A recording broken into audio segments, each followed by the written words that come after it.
Oke, fail nomor 1, kita udah jauh-jauh ke sini. Ternyata trailnya tutup.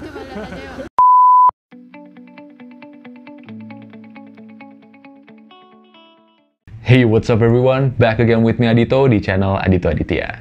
Nah, di video ini gue nggak akan review gadget dan gue juga nggak akan ngasih tips and trick buat kalian seputar gadget karena gue mau memfokuskan video ini untuk gue cerita pengalaman gue hiking di Kanada.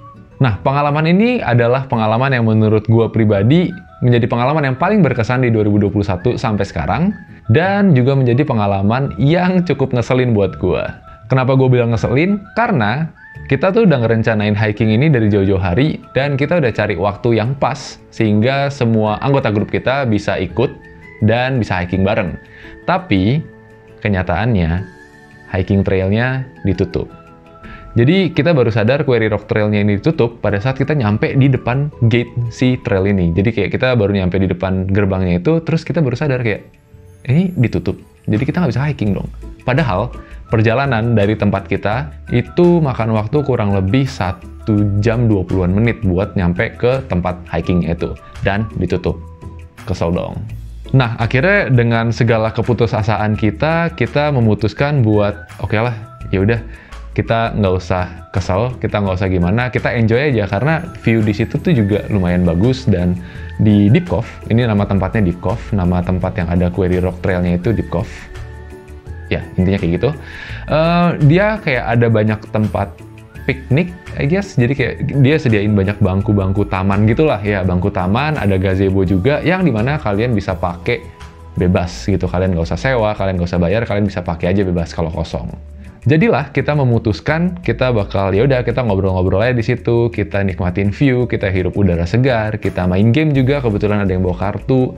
Habis itu kita juga nikmatin makanan yang udah kita beli. Nah, itu hal ngeselin lainnya tuh karena makanannya tuh tempatnya ada di sini nih. Jadi tempatnya tuh ada pas kita turun bus, itu ada banyak resto, ada banyak cafe lah istilahnya kayak gitu. Dimana kita beli makanan di situ. Dan pintu masuk ke treknya itu ada di kayak sekitar 10 menit jalan kaki. Jadi kita udah beli makanan yang tadinya kita rencana buat makan di atas, di apa istilahnya, tebing, di tebingnya, tapi tutup jadi ya nggak bisa. Nah, di tengah-tengah kegalauan gua, pada saat kita nggak bisa hiking, gua memutuskan untuk gua kasih updatean tentang Halo Solar, kalau misalkan kalian ingat smartwatch yang gua review beberapa bulan yang lalu, dan gua kasih juga beberapa opini gua dan beberapa experience gue share beberapa experience gue memakai si Halo Solar LS05 ini selama beberapa bulan. Dan ini adalah cuplikan video reviewnya, kalian bisa lihat aja, siapa tahu ini bisa lebih mengconvince kalian yang masih galau untuk beli si Halo Solar LS05 ini. Check this out. Daripada kita ngapa-ngapain, gue mau ngasih kalian updatean singkat tentang pengalaman gue pakai si Halo Solar ini. So, gue pakai ini udah sekitar beberapa bulan semenjak review terakhir gue. Dan yang mau gue sampaikan di sini adalah strap dari Halo Fit ini yang original ya, itu benar-benar halus dan sangat fleksibel sehingga dia sangat nyaman dipakai di tangan tanpa dia ninggalin bekas. Dia sama sekali nggak ninggalin bekas di tangan gue. Jadi ini benar-benar enak banget, strapnya super fleksibel kalau misalnya kalian bisa lihat. Dan dia punya watch case-nya. Watch case-nya itu kan layarnya 1.28 inch. Itu menurut gua cukup bright kalau misalkan kalian pakai di bawah sinar matahari. Dan kalau misalkan kalian angkat auto wake-nya itu juga cukup responsif. Sehingga menurut gua ini sangat cocok kalau misalkan kalian misalkan kerja di fast-paced environment atau misalkan kalian juga orangnya yang suka buru-buru dan lain-lain. Jadi ini cocok banget. Terus akurasi dari steps-nya tuh menurut gue juga sangat akurat. Tadi so far gue jalan dari rumah sampai ke sini itu udah sekitar 2 miles lebih, dan steps yang gue dapat di sini sekitar 3.192 steps. Ya menurut gue ini cukup akurat ya. Terus apalagi heart rate monitornya juga nyala dengan baik, dan dia kalau misalkan ini nggak tahu sih kelihatan apa enggak, tapi kalau misalkan gue giniin dia hijau-hijau, lampu hijaunya tuh tetap nyala kayak regularly gitu, sehingga dia heart rate monitornya consistently diukur. Terus apalagi yang pengen gue bahas, notification. Notification-nya juga cukup akurat.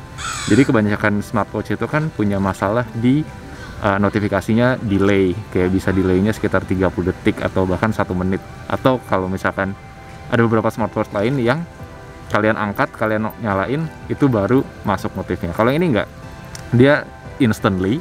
Ya kalau misalkan dibilang delay sih ada, kayak sekitar mungkin 2-3 detik. Waktu itu gue paling banyak 5 detik.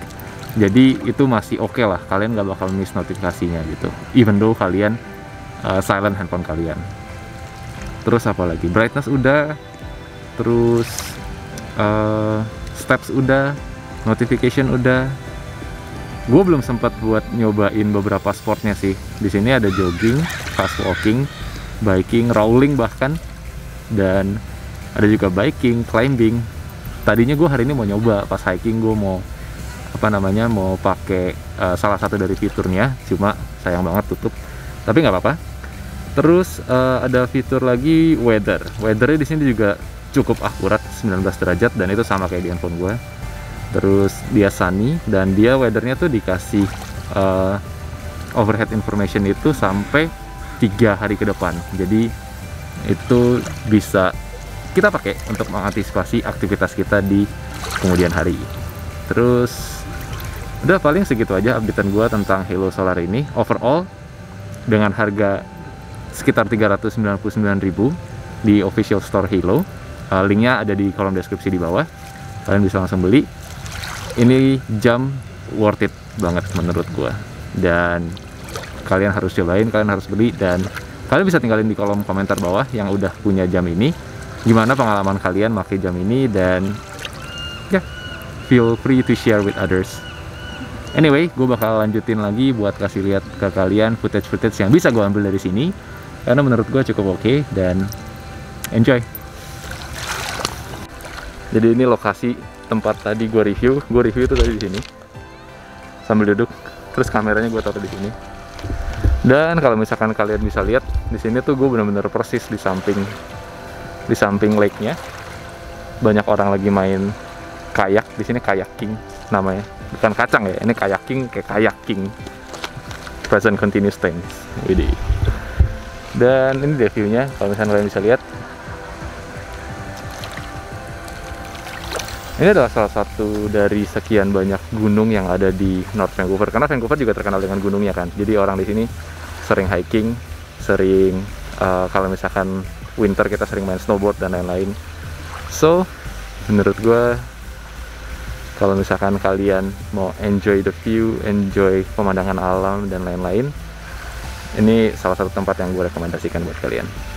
Nah, maka dari itu gue udah nge-recap segala footage yang gue ambil pada saat perjalanan gue itu, mulai dari pergi sampai gue pulang kembali. Semoga footage-footage yang gue ambil ini bisa memanjakan mata kalian. Kalau misalkan enggak, gue mohon maaf, gue masih dalam proses pembelajaran videografi.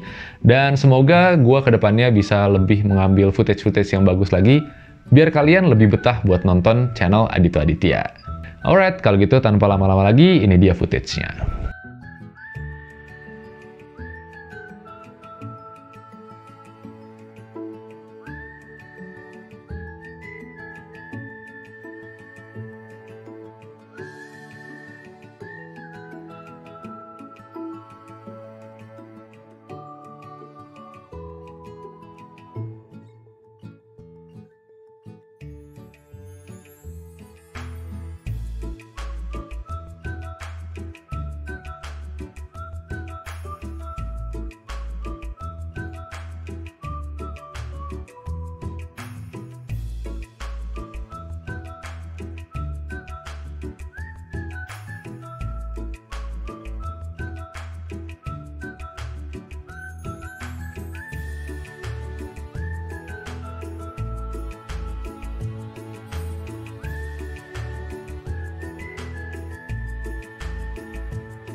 Oke, kalau gitu sekian dulu video tentang cerita pengalaman gua gagal hiking di Kanada, dan gua harap footage-footage tadi bisa mengobati kalian yang gimana ya, yang kangen banget untuk travel tapi masih belum bisa karena kita masih di tengah-tengah pandemic of COVID-19. Dan gua harap suatu saat nanti pada saat semua kondisinya udah normal, kalian bisa ke sini dan kalian juga bisa pergi ke tempat-tempat yang gue kunjungin. Oke, sebelum gue tutup videonya, gue ada beberapa pengumuman yang pengen gue sampaikan. Yang pertama, gue merekam video ini, video cerita tentang pengalaman gagal hiking gue ini, menggunakan mic yang baru gue beli. Jadi, gue beli mic ini berdasarkan rekomendasi salah satu temen gue di sini, yang katanya mic ini kualitasnya bagus. Dan ini adalah pertama kali gue rekam pakai mic ini, dan kita sama-sama cek kualitasnya gimana. Kalau misalkan bagus, gue akan pakai terus mic ini untuk review gadget gue, dan untuk ya video-video gue ke depannya gue akan pakai mic ini. Nah, kalau misalkan kualitasnya bagus dan kalian emang suka, gue akan bikin video reviewnya terpisah. Jadi kalian tolong komen di bawah kalau misalkan kalian mau gue nge-review mic ini. Namanya Power Device. Linknya ada di description box di bawah. Nah, pengumuman yang kedua, make sure kalian subscribe ke channel Adito Aditya, karena minggu depan gue akan upload video collab pertama di channel Adito Aditya. Collabnya sama siapa, bahasannya tentang apa, stay tune buat videonya di channel YouTube gue. Dan tentunya kalau misalkan kalian mau tahu updatean-updateannya dan ada beberapa hint untuk video minggu depan, gue akan upload di Instagram gue. So make sure kalian follow Instagram gue di @aditoaditya. Oke, kalau gitu sekian dulu videonya, dan as always, last but not least, keep learning, but take it slow. Adito out, see you on the next video.